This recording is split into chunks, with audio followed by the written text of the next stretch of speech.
So as I was saying, I haven't actually seen the book till tonight. Yeah. I'm here because I wanted to support Sarah, because Sarah's a long-time faculty member of my department, a new full-time member of my department, and does extraordinary work in the classroom and for our college. And I'm sure she did a great work for this project as well. She told me some about it. Okay. And I didn't want to miss hearing her presentation. Okay. Very good. I think it would be very educational for you then. Yeah. You know, it's pretty interesting. So what I've read so far. Good. Okay. Well, thank you. No doubt. Well, I mean, it's certainly an important and timely topic. Yeah. Thank you for sharing your thoughts with me. Back in the 1970s and before, people looked at disasters as basically accidents of nature or acts of God,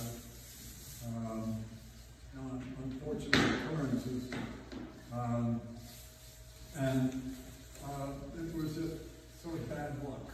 This is what happened. I mean, you know, the idea that somehow or other we have all these kind of tropes in American culture, and I think probably Western culture about, don't mess with Mother Nature kind of thing. And so Mother Nature was kind of the reason that we had disasters. And back in the 1970s, a number of anthropologists and actually quite a few geographers too, most of us were working in the developing world. I was working in Latin America, in Peru, but there were other people working in Africa.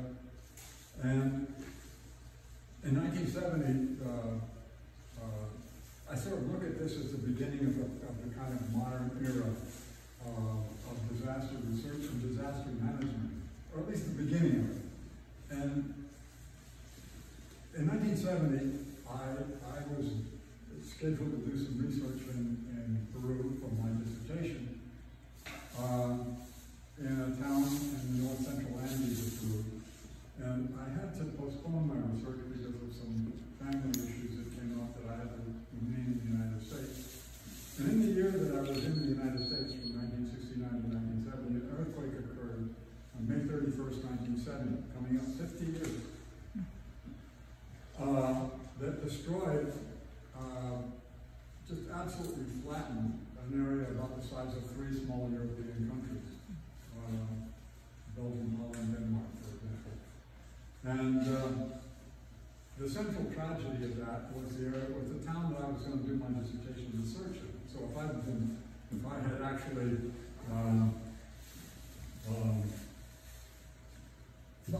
had all my plans or followed all my plans, I would not be here. I would have been buried by an avalanche that was shaken loose by a huge earthquake, 7.7 on the Richter scale. And it shook loose a piece of Peru's tallest mountain that came rocketing down the mountainside, collided with another part of the glacier, and 4 minutes after the earthquake, it obliterated the town that I was supposed to be working in. And so I was going to do my research. I thought, well, I could go do my research somewhere else. But my advisor, who also lives here in Gainesville,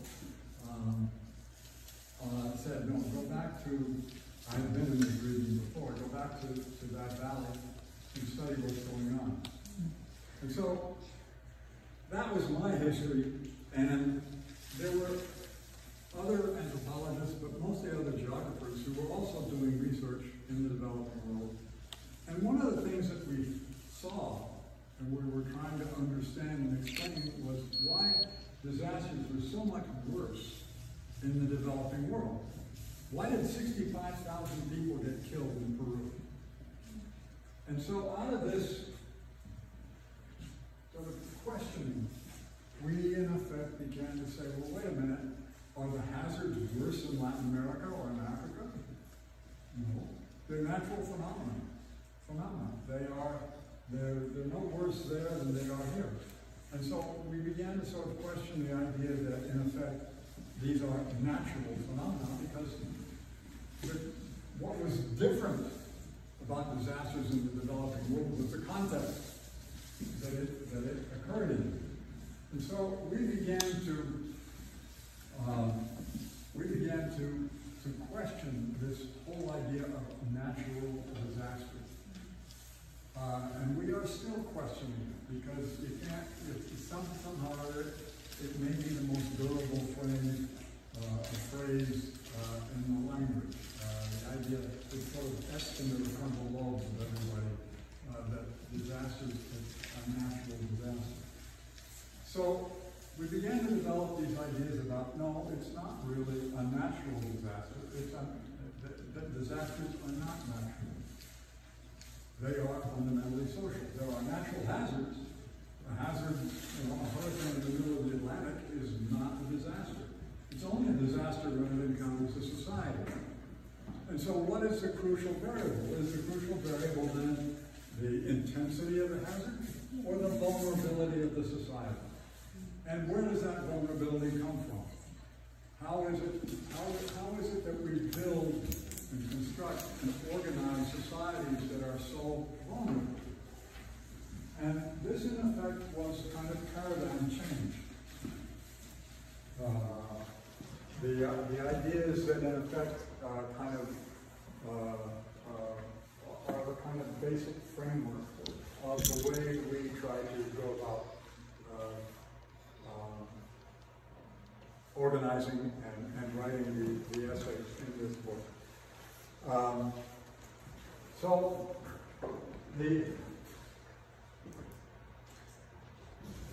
idea then is that we were questioning the naturalness of natural disasters, and we were moving from the narrow definitions, which were based on natural forces, that a disaster is an earthquake or a hurricane. And that's what we still talk about it that way. We talk about the Hurricane Katrina disaster. And Hurricane Katrina was not the disaster. The disaster was New Orleans. The disaster was Mexico Beach. The disaster was Houston. The hurricane, whatever you want to call it, Harvey, Katrina, Irma, whatever, is not the disaster. It's the trigger if you want to deal with it in that associative way. And so we began to deal with broader definitions that include the intersection of the social and environmental forces that impact a vulnerable population. So there are no natural disasters. If there's any idea I want you to take away from this evening, there are no natural disasters. They are, and that, if you think about it, that makes sense. There are natural hazards. An earthquake where nobody lives is not a disaster. And so, if somebody gets killed in an earthquake, why is that? And engineers have a saying, earthquakes don't kill people, buildings kill people. And that's true. Buildings that will not withstand seismic shaking kill people. So why are we building buildings in a highly seismic zone that in effect fall down? We know, we have the technology, we have the science now to build buildings that will withstand seismic movement. So this is how we began these are the ideas behind this book. Very quickly, the early research efforts were focused basically on looking at the hazards, looking at the hurricane, looking at the earthquake, etc., etc. There was also a behavioral approach, looking at the way people behaved in the earthquake or in the hurricane. And that was really about the behavior at the moment, in what they called sort of the occasion instant, and how people did. There are a lot of myths about that, like panic. People supposedly panic. People don't panic by and large. And what was emerging in the work that we began to do in the 70s was something called the vulnerability risk approach, and which speaks about the social construction of risk.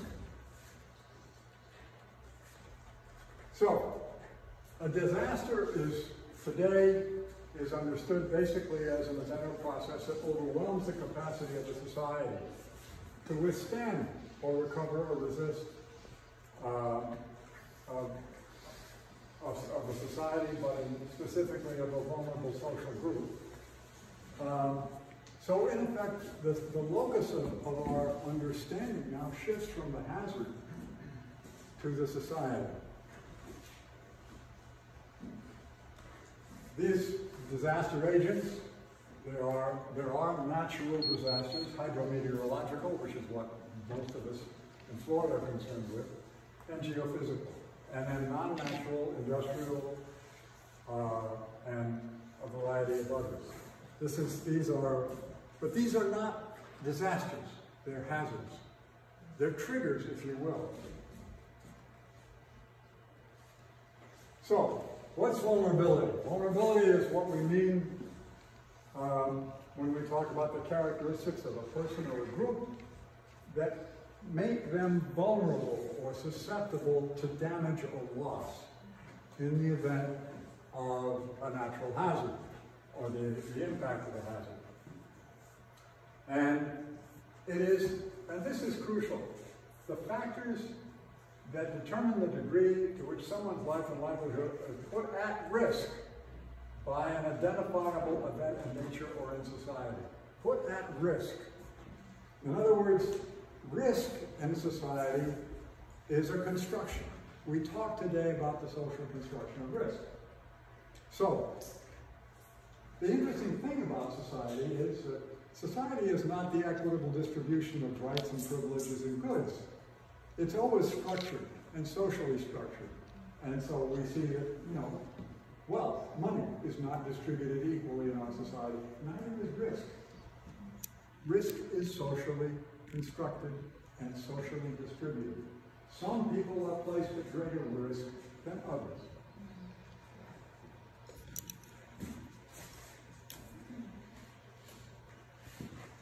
This is the model.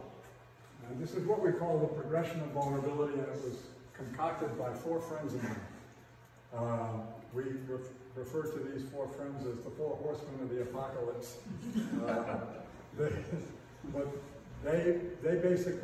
They probably wrote the most influential book in the field. But just to give you a very quick rundown of what we talk about when we talk about the social construction of risk. We talk about root causes. And root causes are embedded very deeply in society. Sometimes they're part of simply the way we understand and organize reality. They are ideologies, they are political systems, they are economic systems that in effect influence the way we organize our relations, our social relations, our economic relations, our political relations. They are part of reality. They are very, generally speaking, quite unexamined. And then there are things like limited access to power and structure. These are root causes. These root causes put in motion dynamic pressures. And we now refer to these as as something we call risk drivers. And they are, again, they're too small for you to read, but they're things like a lack of appropriate skills, local investment, local markets, freedom of the press, ethical standards in public life, or rapid population, these macro forces, rapid population change, urbanization, arms expenditure, deforestation, coastal migration, things like that. Root causes push dynamic pressures push unsafe conditions. Out of these, you get people living in dangerous locations, in unprotected or poorly engineered structures. You have people whose livelihoods are at risk, low income levels. You have special groups that are at risk. Risk is not distributed only according to class. It is also distributed according to age and gender and race. And then public institutions and the lack of disaster preparedness and the prevalence of endemic disease, health issues. And so these push in this direction, a hazard pushes in this direction, and here is you get risk equals vulnerability, hazard and vulnerability. This is where disaster occurs. This is the as I say, this was the paradigm change that emerged out of the 1970s and into the 1980s, and got eventually formulated in this and other publications.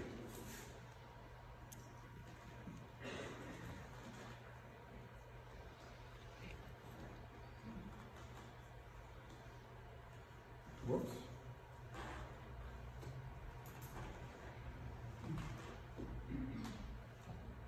Out of a project that I was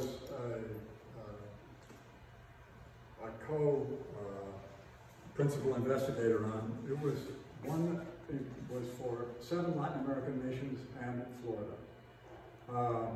They wanted to include Florida because they wanted a developed nation to compare. And it is out of that project that, in effect, this group emerged. And basically these case studies were produced.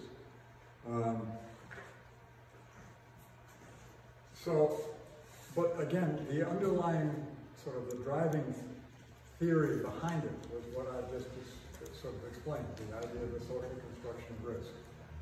All right, what's the future developments? What's going to happen now that we understand the issue of disasters and the social construction of risk? What does that obtain or pertain for the future? We're looking at a future, and this is particularly true in Florida. Florida, after all, is known as ground zero for climate change in the United States. And so what we are seeing is the intersection of natural hazards, and that is the subject of this book, the intersection of natural hazards and climate change effects. It's it's actually the topic of the concluding chapter. We are seeing increased vulnerability.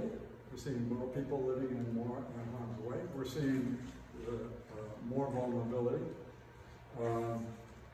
We are going to see complex disasters in which the natural and technological agents will combine, or one will produce another. That is, a natural disaster will produce a technological disaster. If you think about New Orleans, basically what happened with the hurricane and the flooding was that it hit oil depositories, in effect created technological disasters afterwards. So another thing that we are going to be looking at is the issue of permanent and long-term displacements. That is, people are not only going to lose their property, they're not only going to be, lose their health, and some will lose their lives. There are going to be massive displacements with climate change. That is, and Florida is in particular is very vulnerable to that. 80% of the population lives within 5 miles of the coast. And so we are going to have to engage in some radical adaptation to these new realities. But we have to understand that neither the hazards nor climate change are the cause of these disasters. The cause of these disasters are basically the decisions that are made by the society and by basically the powerful in the society about how resources and what resources are used and by whom. So, probably have gone on much longer than I should have, but that's what happens when you let a retired college professor back in the classroom.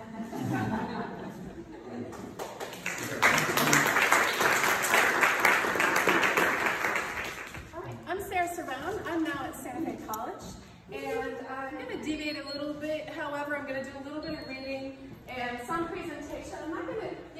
much what's in the book. It'll be a spoiler alert. What I do want to do is take Opal, which now seems like a relatively insignificant event, and situate it in a more broad social and historical context so that we can maybe have a better understanding of the experience of hurricanes in Florida memory. And so I'm hoping this video will work. This is a little video that I actually found today that gives you a great synopsis of a lot of the data that I've included in the chapter, but that way I don't have to present it to you. So let's see if our internet, no?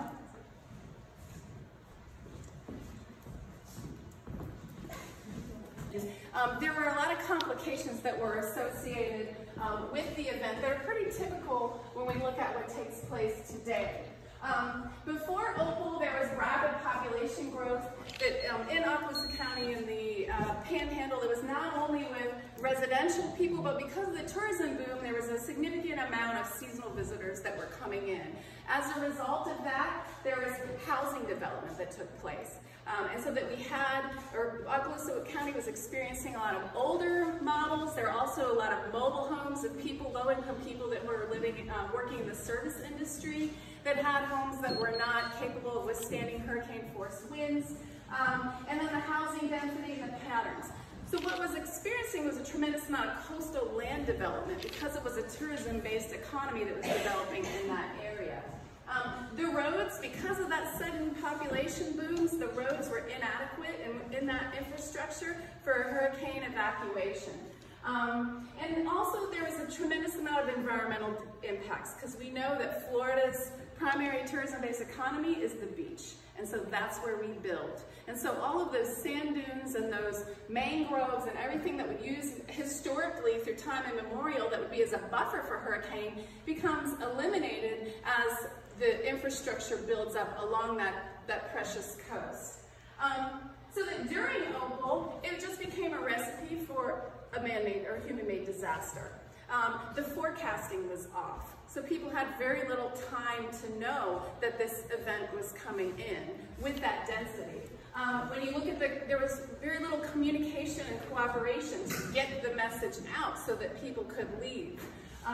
The evacuation procedures and protocols were inadequate. The roads were too congested for people to get out and to leave.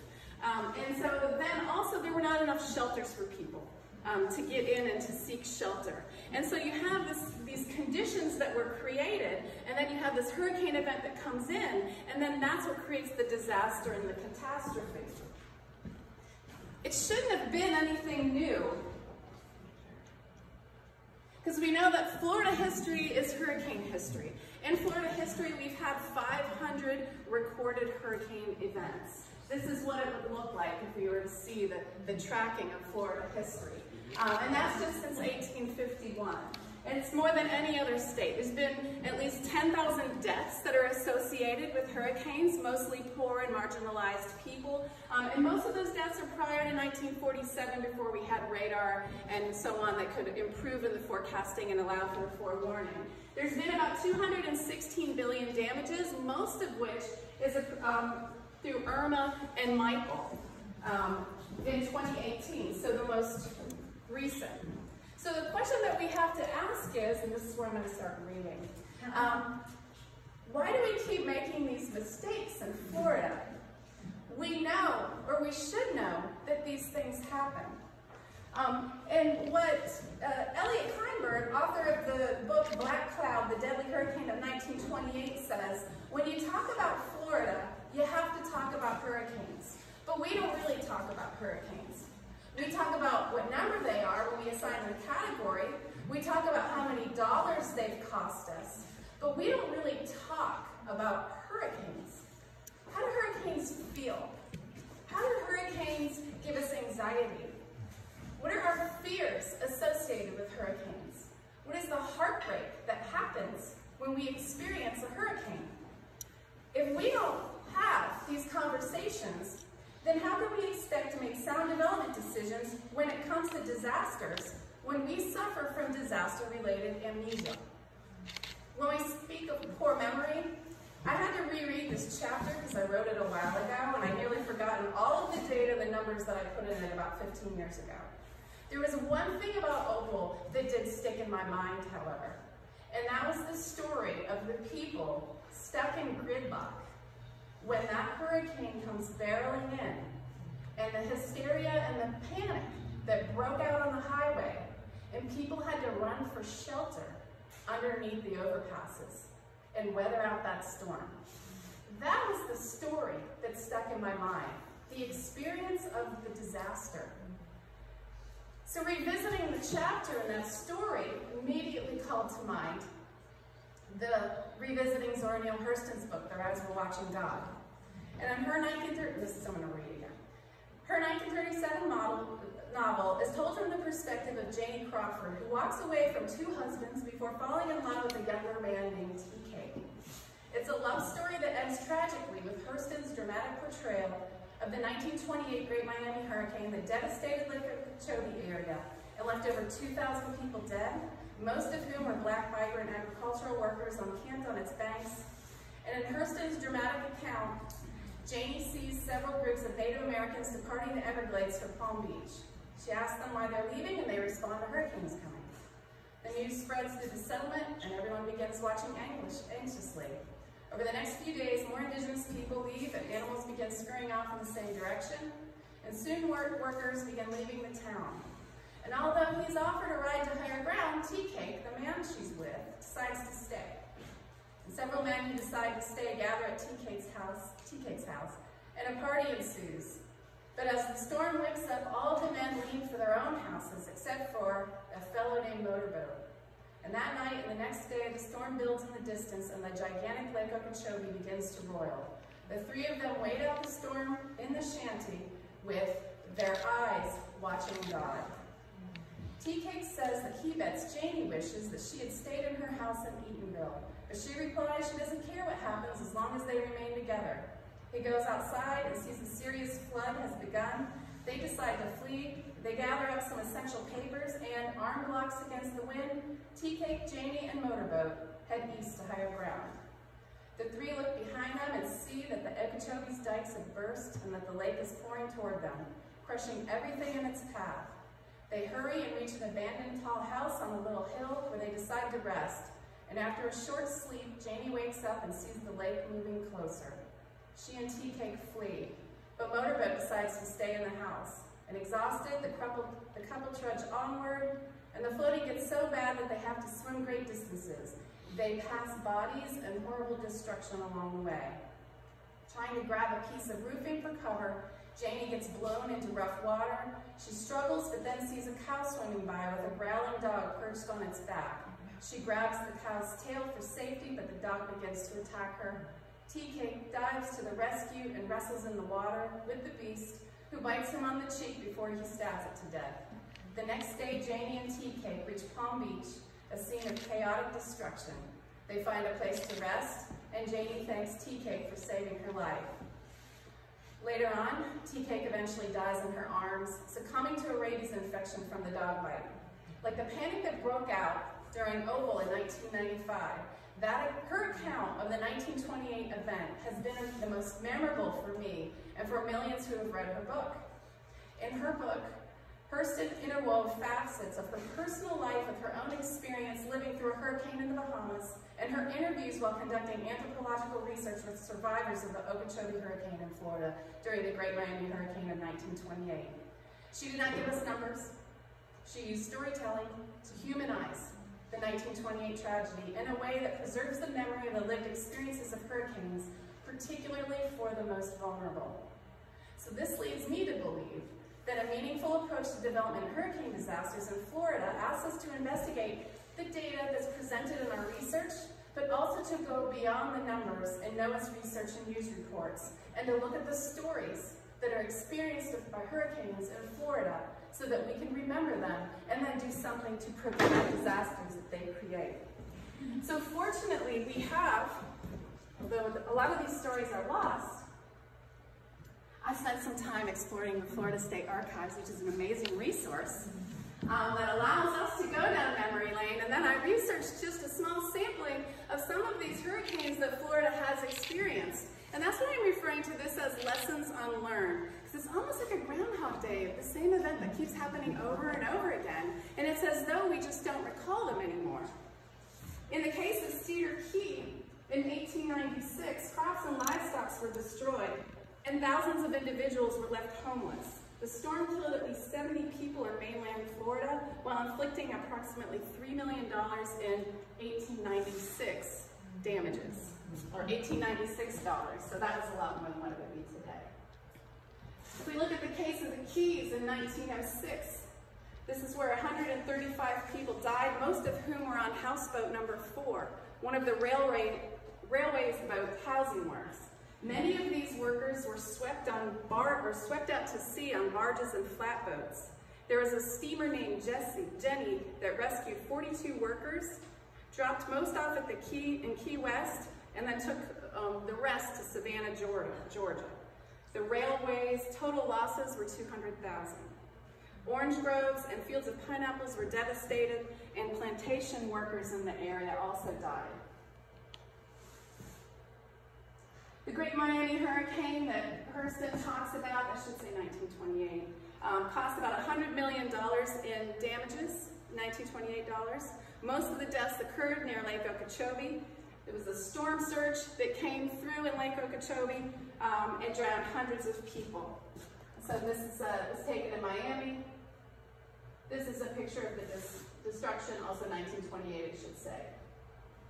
Glade, that is a pile of coffins of the remains of people that were collected after the storm. And then this is damage that was also done in Lantana, so it had a pretty broad sweep. If we look at the Labor Day hurricane at the Florida Keys, also has a pretty tragic story. It is tied with Hurricane Durian as the strongest landfall Atlantic hurricane. It had a storm surge of 18 to 20 feet. It primarily wiped out veteran work camps. There was a 250, this is what a rescue train that was wiped off the tracks. 250 active service veterans were killed during the rescue effort. They were collected, put in the coffins, and then burned on site for health reasons. In total, there was 485, 257 veterans, 228 civilians, primarily agricultural workers. Fort Lauderdale in 1947, the hurricane killed 51 people, caused $110 million in damage, flattened 74 dwellings, damaged nearly 9,000. 50 farms were wiped out, and there were 3 deaths, about $230 million in damage. As in for, oh, Dora. I got confused, that was Dora that wiped out 50 farms. So this is in Live Oak, flooded in 1964. I got ahead of myself. Betsy in Miami, widespread power outage, so now we see infrastructure building up in the 1960s, particularly in the Florida boom. Telecommunications blackout. There were blown transformers that sparked localized fires. Only one person was killed after being electrocuted, but there were several roads that were blocked, and citrus crops and avocado crop was destroyed. Agnes did not make landfall in Florida. However, the tornadoes that spurned off from Agnes did make landfall in Florida and destroyed primarily people living in mobile homes.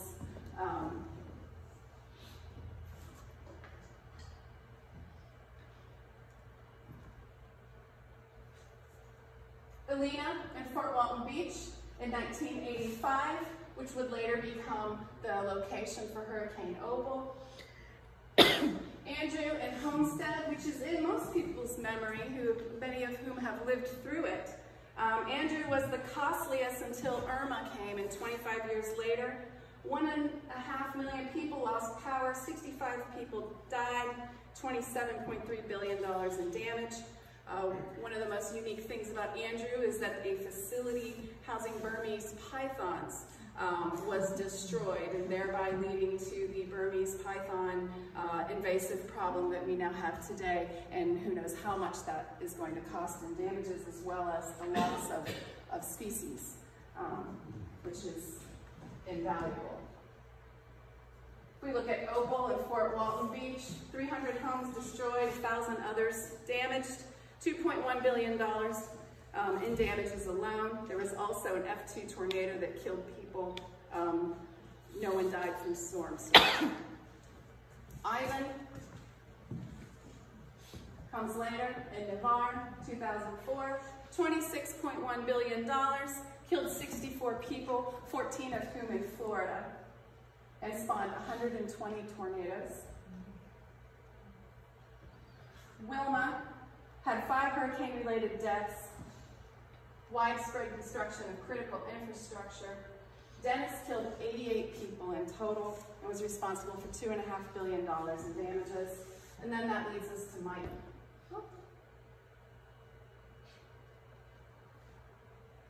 And then that leads us to Michael. This is, of course, just a sampling that happened a scant year ago. It was the 3rd most intense Atlantic hurricane to make landfall in the contiguous United States in terms of pressure. It was right behind the 1935 Labor Day hurricane. There were 74 deaths attributed to the storm, including 59 in the United States and $25.1 billion. 50 of those deaths were in Florida. There was 3 million acres of timber. Total agricultural losses was $1.49 billion. Yet Michael is barely a year old, and it's been practically forgotten. And while survivors are still today struggling to piece their lives back together. So then as we stared down the barrel of Durian in horror, many of us Floridians had acted like we've never seen a hurricane before. What are we going to do if Durian makes landfall? We should know by now, but we don't. And that's why we need Florida anthropologists, historians, artists and writers and the ilk to give us the accounts of the lived experiences and the human stories of hurricanes in Florida, so residents can remember and residents repair.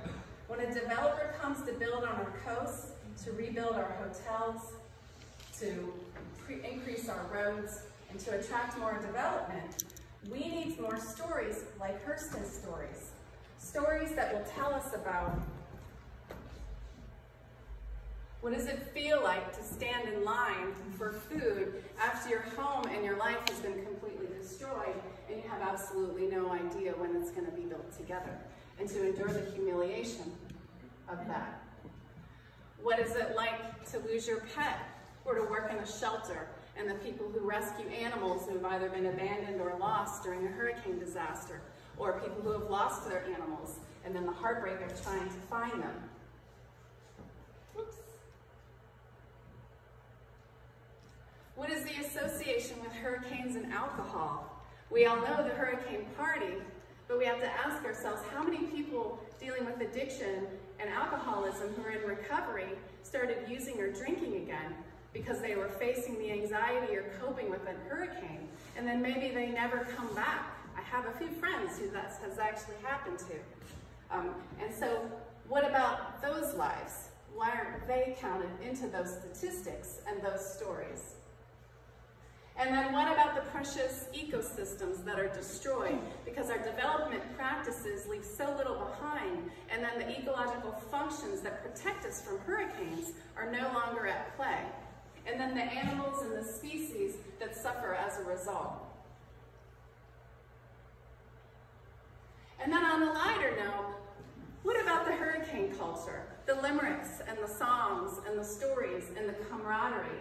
The people and the neighbors who come together to help each other. That time where we take those politics and just press pause. We don't worry about who's a Democrat or a Republican or what someone thinks about immigration. And Floridians come together to help each other and to assist. And then it gives us hope that, well, maybe we're not that bad. Maybe things aren't so awful after all. And then also the creativity that emerges, such as this limerick that came out during Ivan, that was on the half-shell raw bar during the evacuation of Key West in 2004. And so with that, I'd like to take a call out for the people in the humanities, people in anthropology, to tell the stories, to be like Zora Neale Hurston, and to go out and to talk to the survivors and to codify those experiences and to speak maybe on behalf of people who are just struggling and trying to survive, to get those stories out. So when the time comes to make those decisions about who we put into office and where we build, that we can make better decisions for our future.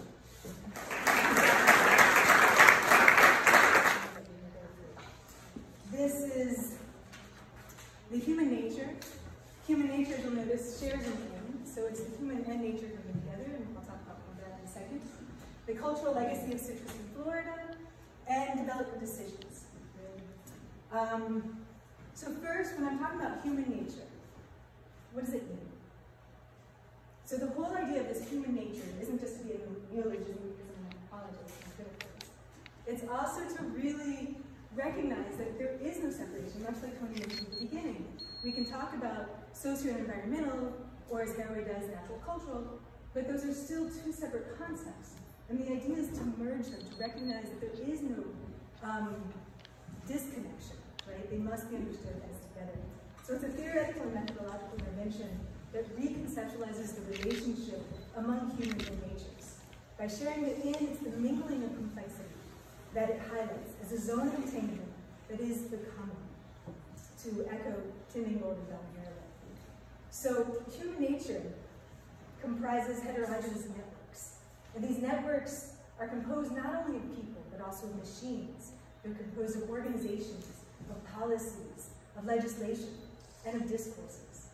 And these are in dynamic motion, of not only being, but also of becoming. So they're in constant change, and they're moving.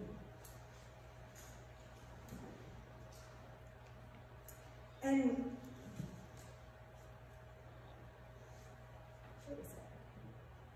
there we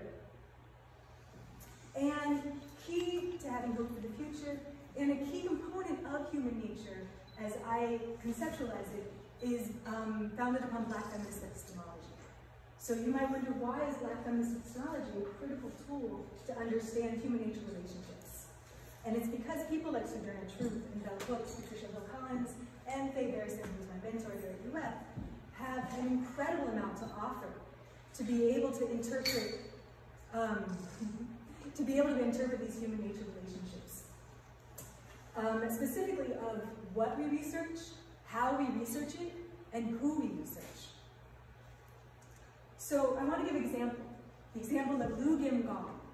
And I again have a personal connection to Lu Gim Gong, more so through my father, and his father moved from New York to DeLand in Florida and bought the Lu Gim Gong Grove. So we had this, the citrus, I guess, a little in our blood before I did this research. But what's important about Lu Gim Gong is that he was considered the citrus wizard. So even though he was from China and then went to San Francisco and then up to the Northeast, he moved down to land and he created an orange that could withstand the freezes, right? So it matured in the summer before the freezes hit. And this was critically important. He was given in 1911, the American Chronological Society awarded him the Silver Wilder Medal because of his contributions to citrus. And Zora Neale Hurston and Marjorie Kinnan Rollins are both critical figures when we talk about citrus in Florida, and yet their lives were very, very different. And this is what I'm calling attention to today. Through the Black feminist epistemology, we think about intersectionality. So we think that it's important to look at gender, but also at race and class and origin, and how these differentially affect life experience. So Zora Neale Hurston, as we heard earlier, talked about the hurricanes, and she also talked about citrus groves, being a Florida author. And Marjorie Kinnan Rollins bought a citrus grove, being a woman that was not only white, but also possessed an economic class.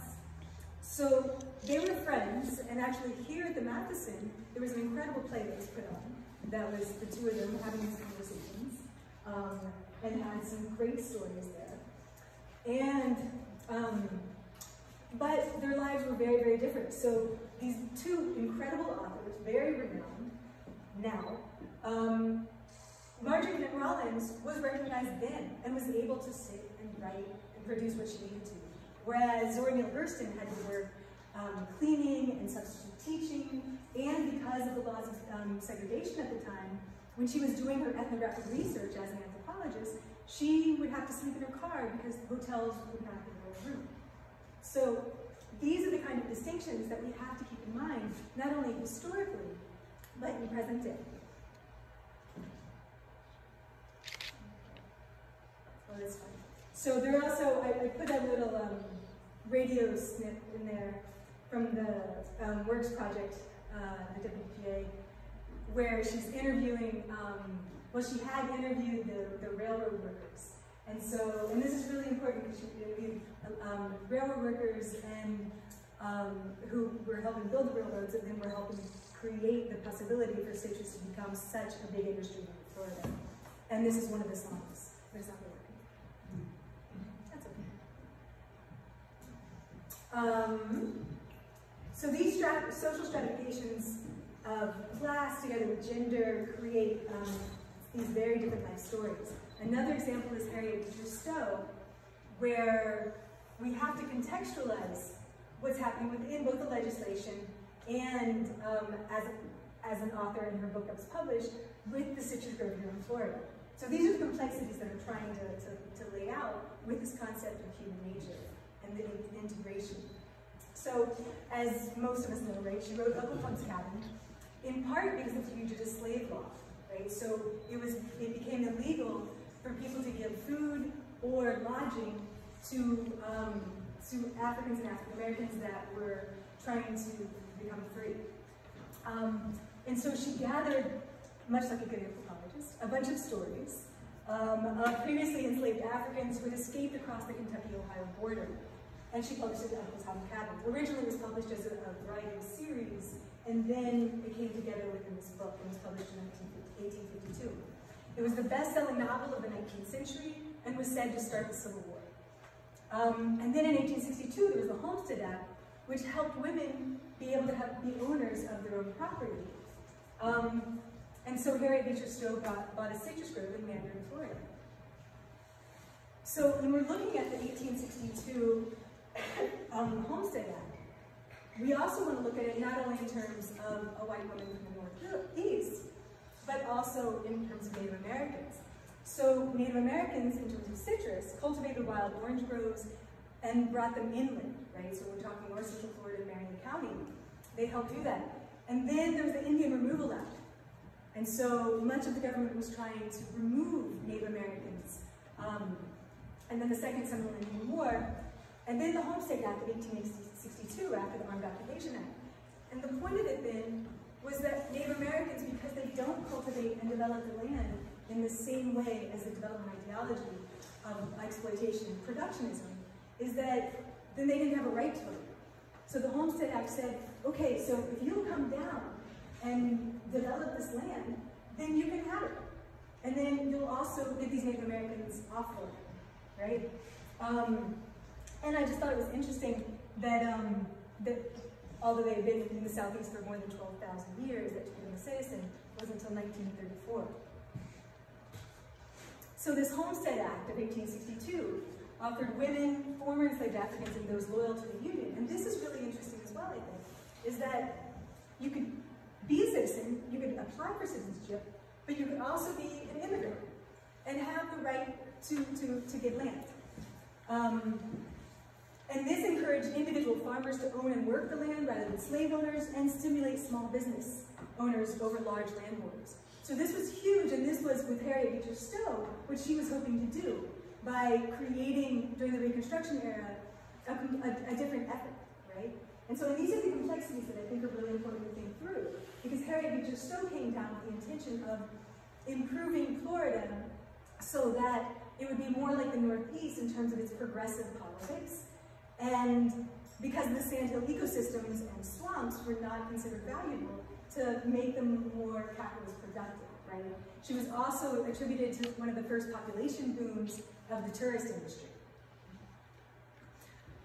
And when we think of black farmers, and the same Homestead Act of 1862, and how it completely reshaped their lives. And so by the 1900s, 1/4 of all Southern black farmers in the US owned their own farms, which was totaling about 15 million acres. But then what happened? Racist policies and underlying ideologies impacted these black farmers, who by 1969 held only 6 million acres. And then by 2012, about 1% of all of the farmers of the US. So the US Department of Agriculture increased sales tax, seizing land of black farmers through eminent domain, and denied crop disaster relief funds. So in the 1990s, black farmers enacted a class action lawsuit against the USDA and won $2.3 billion from more than 13,000 farmers. But what kind of implications does this bring to contemporary farmers and contemporary industries like the hemp industry? So here in Florida, Governor Rick Scott signed the Compassionate Medical Cannabis Act, which allows certain nurseries to grow and sell low-THC marijuana for patients who suffer from muscle spasms, seizures, and cancer, but requires farms to have operated and registered in Florida as a nursery for 30 years. So basically, large industry. Black farmers traditionally operate small family-run farms, so they don't qualify. In contrast to, in North Carolina, this Florinda Stanley Anderson of Green Heifer Farms, who is dedicated to the business and being a part of the contemporary agricultural market. So by going through some of these events through the 1800s and 1900s, it's to illustrate the complexities and the movements that are occurring, and not to demonize or dichotomize, but really show the different aspects of even a single legislation. So this chapter is about the 1980s for Austin citrus in North Central Florida, when they had an impact-free situation, much like in the late 1800s, where they had an impact-free situation in terms of 3 months. So they had a very cold month, a very warm month, and then a very cold month, which destroyed the citrus industry for decades. But then it recuperated, and then in the 1980s, it was one of the major industries in North Central Florida, and then it got devastated for that same reason, but over years. So it had huge freezes, and then it got warm again, and so the trees were budding and leafing, and so when they got frozen, they got annihilated. So nearly 1 million citrus trees had dotted the Lake Weir shores, producing tons of oranges and grapefruits on 11,000 Marion County acres, with many packing houses. So there was a whole culture around citrus that many of the residents were involved in. But in 13 months, the area lost 98% of its citrus trees, killing all but 200 trees. So one quote is, "I started out to save my fruit, then I tried to save my trees. I should have just saved my oil." And that was at a time when they used oil to try to warm the trees to make them not freeze. "If you were still in the business, 89 pretty well sent you packing," said John Jackson, who served as Central Florida Citrus Agent from 1986 to 2006. It was a huge change to the county. So these also had power outages with the systemic vulnerability. So certain people are more at risk, as both Lynn and Sarah talked about. Older houses and neighborhoods were more at risk, which shows how the systemic risks that are subjected to certain populations, those in older houses, those who are not in the new communities, and yet the newer communities are the ones that are enacting more risk because of more transformers and are using them. The same with deaths. So the people that died from the winter freezes, we have to keep in mind that the most at risk are the elderly and the poor. Here in Florida, and here particularly in Marion County, we're #1 with people of over 65. And Marion County has more than 25% of people who are below the poverty line. Part of this, I propose, as part of the neoliberal ethic of capitalism, which is, as Laporte talks about, creates this, the economic system that's based on substandard wages. And so labor is not secure, and then, and part of it is part to population growth. And so Florida's highest in the nation, we talked about, of people over 65, but it's also with 75 or older, and the 85 plus population is projected to double by 2020. So what happened? The groves were sold to developers for retiree residences.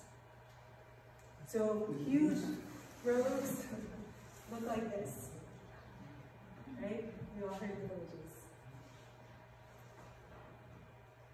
Yes, I know. Okay.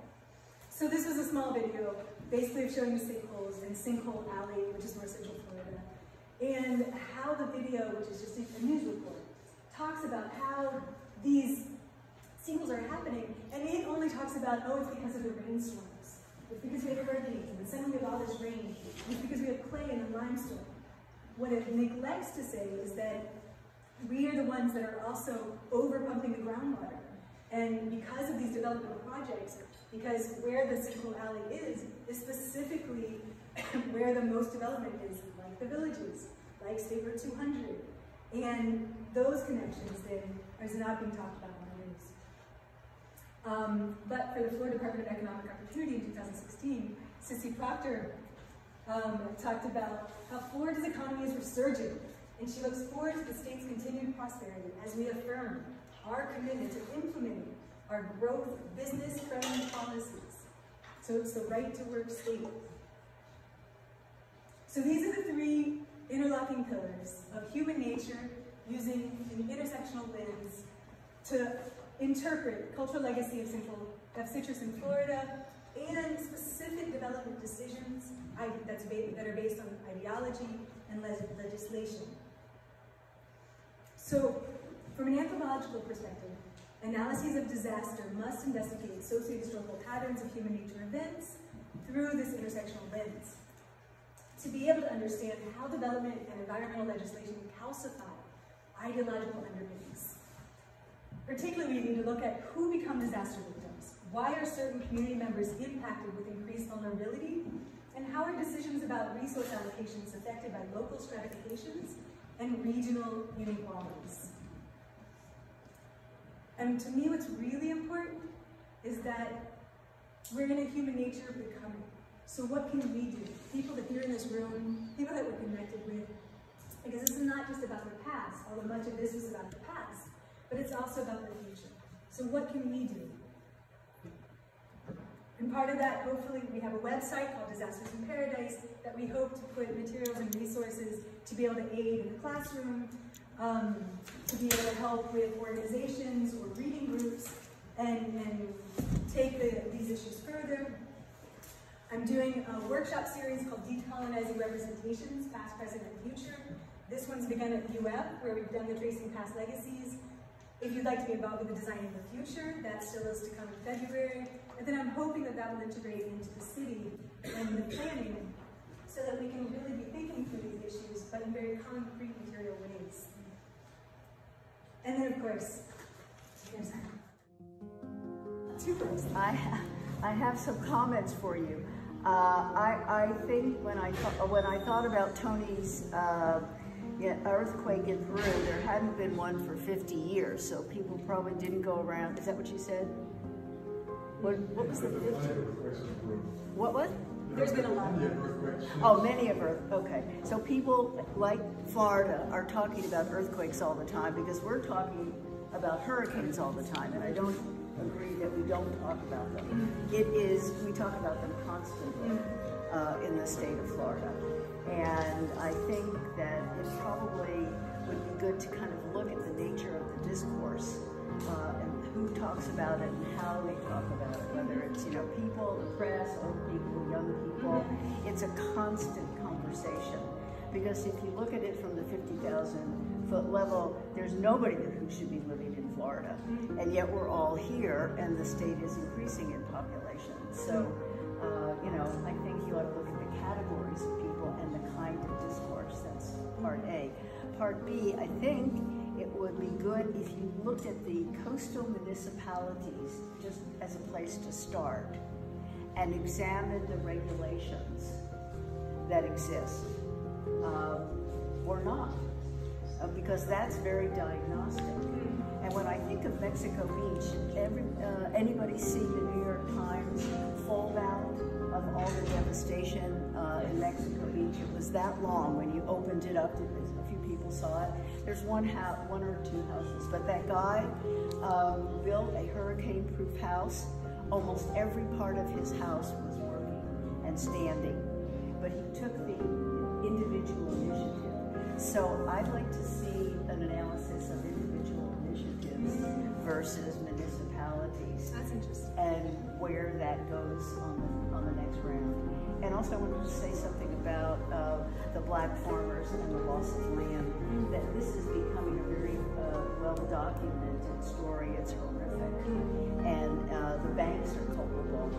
And community leaders all over places where African Americans owned land or participants in going to banks, finding out the lands, finding out the deeds, and scooping them up. And there's a whole big story there that I think would be good to add. So my question to you is, questions are, why are we still here? Why are we talking about hurricanes, but the dialogue and it's the same through time.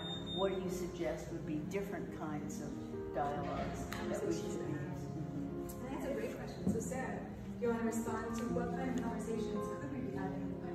We talk about the data associated, and we might get a 5-minute NPR blurb on the lives of people experiencing, but we don't talk about them in our daily discourses. It's not in our memory. We talk about Durian facing it, but then once it passes, we're like, whew, and then we go back to work, and then we go back to our thing. We talk about hurricanes and their surge, or their wind, and the dollars, maybe death toll, anonymous death tolls. But there's a lot of part of our conversations where it's not in our cultural daily conversations. And so when I say we don't talk about hurricanes, I mean it's not in our day-to-day talk. Isn't it because people are too frightened, basically? I enjoy hurricanes. I've heard about the dance parties for hurricanes. They enjoy. But Tony, you had a comment? David, In terms of reducing risk, we'll never reduce risk to zero. In no environment will we be able to absolutely eradicate risk.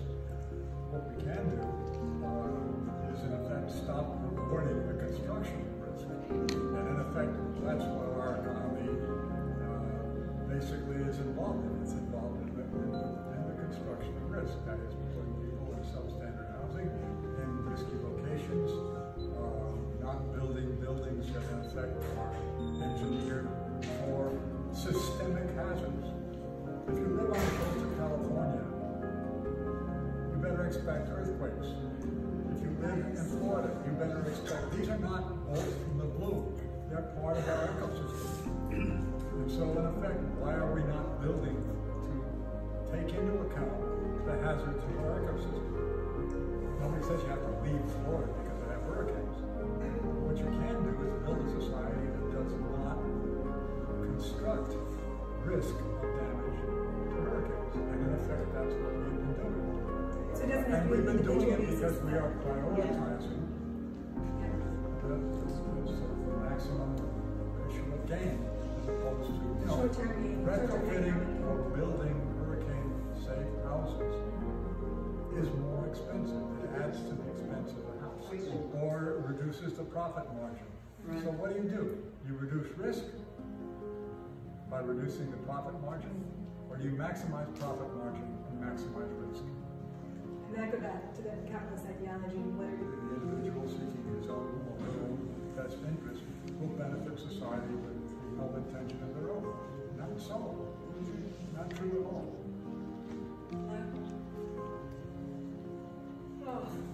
I like they're so deep in American, especially American ideology. But the one thing you were mentioning, like these things we like to say, like a natural disaster, taking all responsibility out of it, and things that just sort of, that's slowly changing, climate change. There's some at least conversation where some people we say, no, I think we have to really, both in terms of how we set up society and in terms of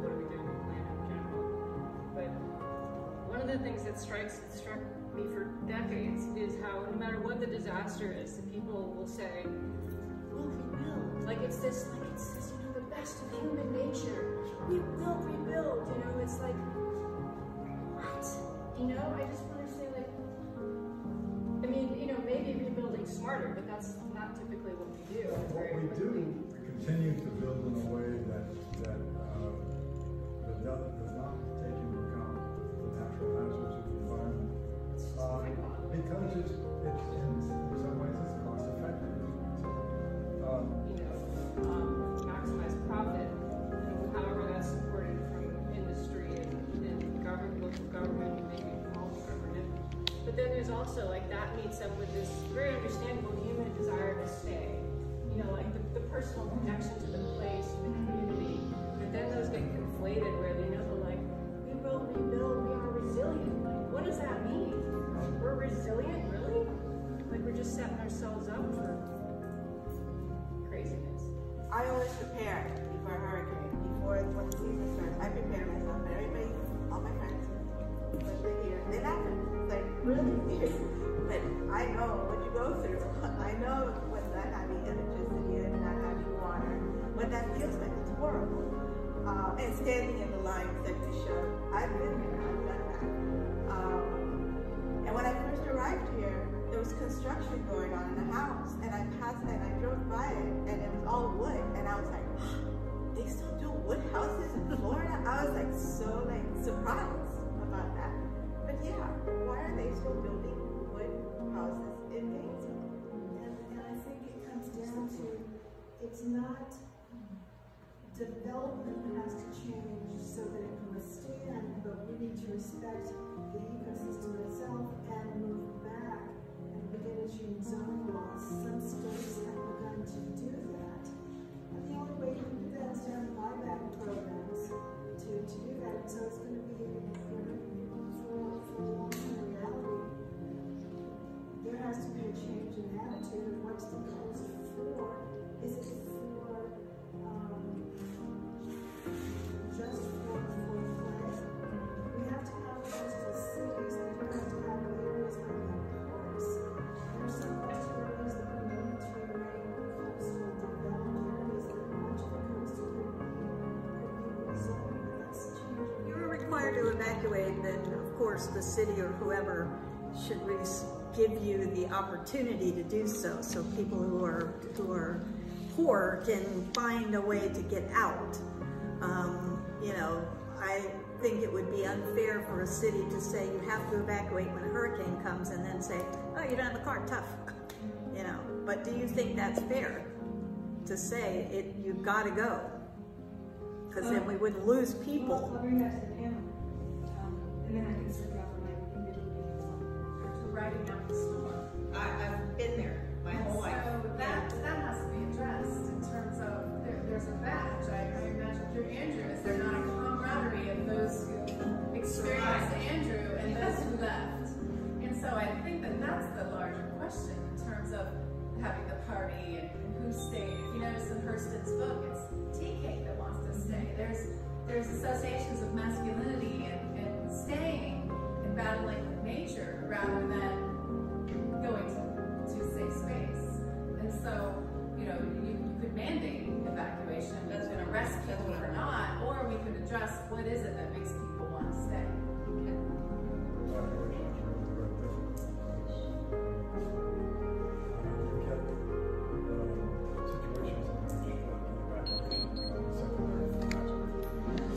Well, that's where my next question is going. If you don't have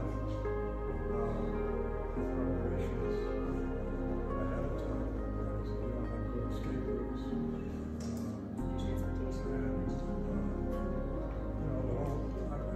when Durian was about to hit, 575, only routes going north, that kind of thing. I mean, it's not as though we don't prepare, but we prepare for onset. We don't mitigate the probability of onset. In other words, we are our whole orientation towards the use of the environment is in spite of the hazards. It's not as though, and once we're actually in place and we say, okay, well, maybe we need some escape routes, or maybe, I mean, for example, after Andrew, they changed the building codes down in Miami. And those building codes are pretty good. But the problem is enforcement. And you can have building codes. I have some architect friends who in effect are very much into sort of what they call the regulatory environment. We have these long discussions, and the regulatory environment is the regulations don't start. They're not to finish. Once you get laws and regulations in place, you got to make sure that they're observed and enforced. And very often they aren't. I mean, some of the most advanced legislation in the world is in Latin America. They don't have the resources to enforce those wonderful laws about, you know, there is legislation in Peru and Mexico to against the social construction of risk. I remember doing some research in Jamaica about 30 years ago on this, and for all of Kingston, which is a big city, they had 6 building instructors. How do you enforce those regulations, no matter how good they are, if you don't have the resources? So legislation is the beginning, but it has to be reinforced. It has to be followed up. And the debates that we're having today, in effect, reflect some of these concerns. On the other hand, there are formidable forces opposing those kinds of demands. Witness fully against it, and I edited a research project recently about the toll roads, and I did not realize how many people on both coasts in both directions in the south of us could not get out if they had to at this point. And I'm, you know, I don't want the roads because I want everything to stay pristine and pure, and you know, but now I'm part of the little pamphlet called 7 million. We need to get ready for 7 million people in the state. and now where are we? And so, and projections are that's not going to change. right. And how do you evacuate millions of people? And most of the people who come to Florida want to live not in Gainesville but on the coast. Right. So that's a real challenge. And we don't have the, and it's we not don't an have the easy answer. capability right It may now. not even be a good answer. Anybody have any suggestions about the toll roads? Yes or no? The impact of our response to disasters on because obviously the intensity of the disaster is a reflection of it. Yeah. But do we know, for instance, in Florida, if the way we respond to disasters with lots of shared risk that individually benefit is another force that's increasing the quality of the state? Because I mean, we pay people to just keep building, you know, extraordinarily expensive houses on the coast that we know are going to get damaged, and then we all pay together because insurance companies will insure them, so the state insures them, right? So our money constantly goes to rebuilding. But that should actually, in some way, should not surprise us, because a friend of mine, Steve Kroll Smith, another hyphenated social scientist, has just published a book at the University of Texas Press called Recovering Inequality, in which he compares San Francisco in 1906 and New Orleans in 2005. And it's a remarkable comparison in the sense that the way that Reconstruction proceeded was to reinstall the system at whatever cost, and to favor those interests that in effect, and who were the people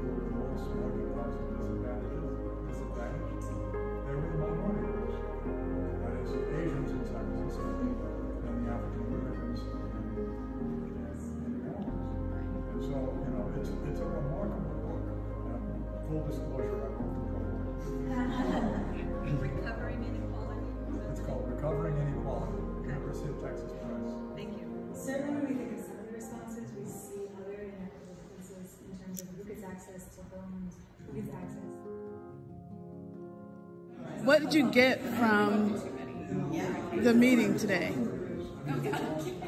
I got a lot. I mean, the entirely different framing of this, the idea that disasters themselves aren't natural.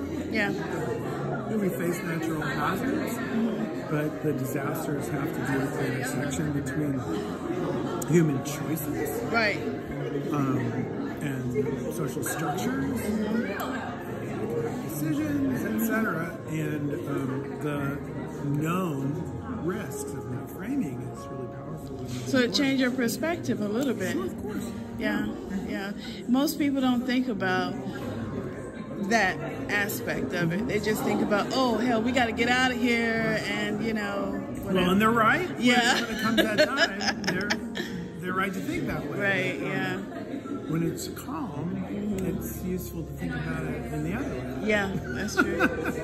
Well, thank you again. Thanks so much. All right. How did you enjoy the evening? I thought it was very interesting.